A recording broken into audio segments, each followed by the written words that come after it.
Hey everybody, Rankle here to help those who want to best prepare your gear and Paragon levels for the Reaper of Souls expansion based off of content I have gathered from others in playing the beta. First, I want to say, please take this information with a grain of salt, a huge grain of salt. Well, this is how it works right now. It is very early in the beta and all things might change. If there are any major changes, I'll put a big annotation over the screen at this point that'll tell you to ignore what I'm saying or link to an updated video with the changes. I don't want to feel responsible for someone who dumps billions of gold and gets bitten in the ass by future changes, but my advice can be taken lightly and not use too much gold to reap the benefits. These items won't necessarily be best in slot, but with the right baseline item, it'll be quite a while until you find a replacement for them in the Reaper of Souls. First, let's talk about Paragon levels. The system we have right now limits your Paragon levels to 100 per character, but Paragon 2.0 will merge all your characters' experience earned into one giant pool. This pool also includes dead characters in your Fallen Heroes tab in Hardcore. Here's a graph showing your current Paragon curve in blue and comparing that to the new Paragon curve out to the same total experience. With the new curve, you actually require slightly more experience until level 66, and then the new curve takes over requiring less experience per level. Paragon levels have shifted a bit, so having one Paragon 100 character will actually net you a Paragon level 116. When we look back at this to find out what the maximum allowed experience rollover is, having 10 Paragon 100 characters, you will get 376 Paragon levels. So this is the ultimate maximum that you can transfer over when Paragon 2.0 hits. Beyond the first Paragon 100 character, there are your respective Paragon 2.0 levels with 2, 3, 4, 5, 6, 7, 8, 9, and finally 10 characters. In Reaper of Souls, Paragon leveling experience per hour slows down compared to vanilla farming until you really start dipping into the higher torment levels. Right now in the beta, players are doing the highest torment, but we also have an accelerated legendary drop rate and the aid of unbalanced skills and legendary item affixes. So we're here a bit sooner than you should expect to see on when the game goes live. Something good that comes out of this is we can see a close to theoretical maximum experience gains we should expect towards the end game. For a standard character, just dipping into torment levels, we're seeing around 40 to 60 million experience an hour. For characters using bug gear and abilities in Torment 6, they have seen upwards of 300 to 400 million experience an hour, which is around where the maximum players achieve right now in D3 Vanilla. Before you throw your hands up and say that farming Paragon levels before Reaper of Souls released is useless, realize that the game is most likely not coming out before the closure of the auction house on March 18, 2014, which means that it's at least 4 months away. Currently, people can farm a couple hundred million XP an hour easily in D3 Vanilla. Let's even lowball and say you're getting 100 million an hour. If you farm 14 hours a week, which is 2 hours a day, for the next 3 months, that's 12 to 24 billion experience you could gain over that time. If you started with no Paragon levels, that's up to 2 Paragon 100 characters, or a total of 170 Paragon levels in the Paragon 2.0 system. So bottom line, if you don't mind the grind and have the time, keep on keeping on. You aren't really wasting any time, and you're likely to be more efficient than you will in the Reaper of Souls at the beginning. The added bonus of Paragon points isn't game-breaking, but it's still an advantage, especially for utility points like Magic Find and Gold Pickup, which are all but gone in Reaper of Souls gear. Now let's look at some suggestions for gear. First, I'll give a quick breakdown for the new systems for crafting and enchanting, as well as the new Loot 2.0 affix system. First change you'll notice when logging into the Reaper of Souls is that all your normal Nightmare and Hell crafting materials have been converted into Inferno essences and tiers.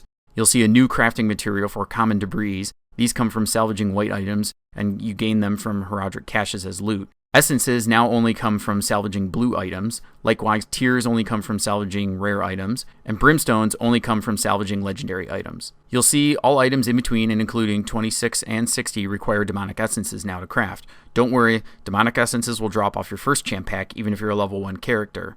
At level 61, there's a whole new Reaper of Souls specific crafting materials that mirrors the vanilla ones.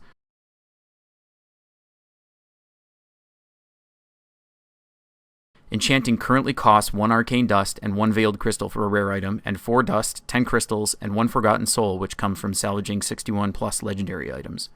Starting cost for the enchanting varies from a few thousand gold for armor pieces to a little over $1 million for amulets and rings.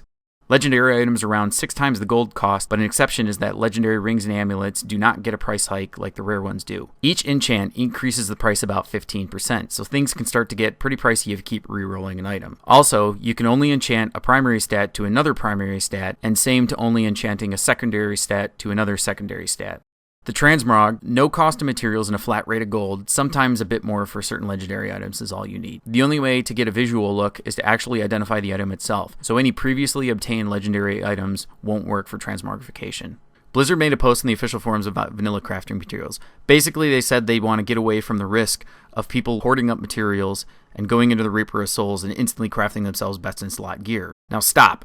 Don't go freaking out that all your demonic essences will be worthless, because in fact, I'm going to tell you how to put them to the best use. With the Mystic and Enchanting, we can actually turn quite terrible items into items of great value. The new Loot 2.0 system changes how items now roll. We still have a maximum of 6 item affixes, but they are divided into primary and secondary categories. On any item, we can roll no more than 4 primary affixes. Now there are some new primary affixes, splash damage, crushing blow, cooldown reduction, etc., but the real kicker is that old vanilla stats, critical strike, increased attack speed, critical hit damage, resist all, percent life, aren't changed much, and some are even reduced. The other benefit that we have with vanilla items is that they can roll up to 6 on these new primary affixes, whereas the level 70 items are restricted to 4. For a list, here are the stats I refer to when I say primary stat: dexterity, intelligence, strength, vitality, percent life, armor, life on hit, level requirement reduction, bonus to skill damage, resist all, sockets, life regeneration, bonus damage from elites, average damage, attack speed, critical strike chance, critical hit damage, movement speed, mana regeneration, arcane power and crit, and bleed procs. There are no more double stat rules like intelligence and vitality in one affix, but they still count as a primary stat on legacy items. I might be missing a few, but basically stuff like a single elemental resist, fire, lightning, poison, etc., and things like pickup range, plus XP, gold find, crowd control procs, and duration decreases are secondary affixes. There are some bugs in the beta, and 2 sockets and movement speed are displayed in secondary stats, but are actually considered primary stats for enchanting rolls. I know there's a bug somewhere, and I don't know what it is, or if movements and sockets should be secondary, or categories are wrong for enchanting, or they're correct in the items and should be a secondary stat, but this is something that needs to be taken with caution. But looking at these stats, you need to look at your item level 63 crafts and think, what would this look like with one property replaced? And how many times have you said to yourself, oh, only if this had rolled something else instead of regen? This is where crafting armor, rings, and amulets comes into play for enchanting fuel in the Reaper of Souls. Using an extreme example here would be our favorite helm, the Meppo of Twilight. The item itself has fixed stats in main stat, percent life, resist all, increased attack speed, and a socket with 1 random roll. Ideally, someone would want their random roll to be 6% crit. With enchanting, we can fix that. If you get your random roll to be a primary stat, say vitality, life regen, or armor, you can re-roll at the Mystic and try and get 4.5 to 6% crit chance. Furthermore, looking at the primary stats on the helm for a level 70, percent life only rolls 10 to 15%. Crit rolls to 6%, and increased attack speed only goes up to 8%. But a main stat or vitality roll can reach 350 to 499, or 350 to 749 if you're intellect. I've yet to find a level 70 Mempo myself, but looking at an Andario's helm, there's no attack speed on the item at all, and I would think that the same goes for a level 70 version while being limited to 4 primary stats. So if you have a Mempo with crit currently, you've already saved yourself the trouble and can now reroll the main stat up to 499 or 749 depending if you're an int class or not. This doesn't matter what the base roll of the helm was either. You can take an int crit Mempo and roll it into strength crit as long as you did on your Barbarian or Crusader to get the strength roll. This does come with one caveat. You need a Reaper of Souls legendary crafting material in order to do this each time. I suggest you start with rare items as they only cost dust and crystals and gold. So what does that mean for other item slots and not only just legendary and rare items? Just going back to the example of the helm, a legacy 6% crit Mempo with 9% increased attack speed, 12% life, 80 resist all will hold you off for quite a while in the helm slot for the Reaper of Souls if you're willing to take pure damage and survivability by gaining 2 more primary stats over having a legendary affix in that slot. That doesn't just mean we can be limited to this helm. You can apply the same idea to rare helms with the same stats. You just won't have attack speed and gain the benefit of being able to get more chances to reroll the affix you pick because it doesn't need a legendary crafting item. As long as you have 6 primary attributes, you can reroll one of them into another desirable stat and keep your other 5 desired ones. A desired baseline helm would have crit, resist, socket, life percent, single vitality roll or another desired stat of choice, and one final primary stat that you'll burn. You can reroll this to be your primary stat and end up with a very great helm. In a case like this, you might not even want the helm to have your primary stat on it because you're going to be re-rolling it anyway, and it'll always be greater than what you can get on a level 60 helm. For amulets and Hellfire rings, it works in a similar way. There's always the desire for trifecta. Really, you don't even need one with your main stat on it, and if you're looking to craft a good baseline neck, Hellfire ring, or really any Archon piece of armor, I would also suggest possibly starting out with a baseline roll of vitality. This works because you'll have 201 to 230 vitality guaranteed on the item. If you want to re-roll your main stat, wasting a guaranteed 201 to 230 roll on something that doesn't need to be that way in the first place, and you're replacing with something that's going to be double, is kind of pointless if you're batch crafting to try and make a perfect item. Now on necks, chest, and legs, having sockets is key. They're just as good as having 70 resist all with a diamond placed in them currently in the Reaper Souls beta. So don't worry if you have one and lack resist all, as you can socket it for that or put in your main stat with a choice of a gem. With all these items, look at the item with one property removed and adding one to replace. This also applies to rare weapons because you can re-roll the damage affix that's on it. Taking a rare weapon with something that's very close to a 50% damage percent and then re-rolling the actual damage range on it can net you a pretty good item. This keeps you with more primary stats on the weapon if you can, and you don't have to worry about it actually rolling a baseline high DPS.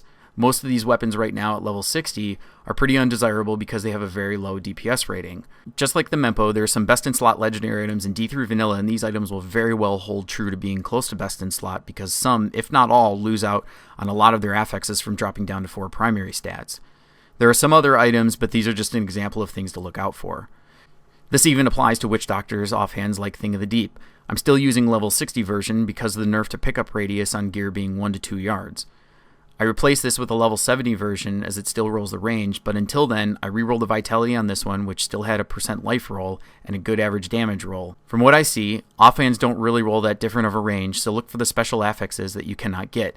I hope this gives you a good idea how you can continue to play the game and gear out prior to the Loot 2.0 and Paragon 2.0 patch hitting the live servers. As one final warning, products meant for educational purposes only. Any resemblance to real persons, real data, order prohibited, some assembly required. List each checks separately by number, barriers not included, contents sales or shipment, only as directed. No warranty express or implied. Do not use while operating or vehicle equipment. Push to pay by trustee. This is not an offer to sell securities. Apply only to affected area. Maybe to intend for some viewers. Do not scam. Use only for additional listings. Recreational use only. Do not serve all models over 18 years of age. If condition persists, consult a physician. No use of serviceable parts inside. Fresh even before date on curtain. Subject to change on approximate. See later picture. No postage necessary in the United States. Breaking seal constitutes acceptance of agreement. For use only. As seen on TV. One size fits all. Most suitcases look alike. Contains a substantial amount of non-tobacco ingredients. Colors may and time fade.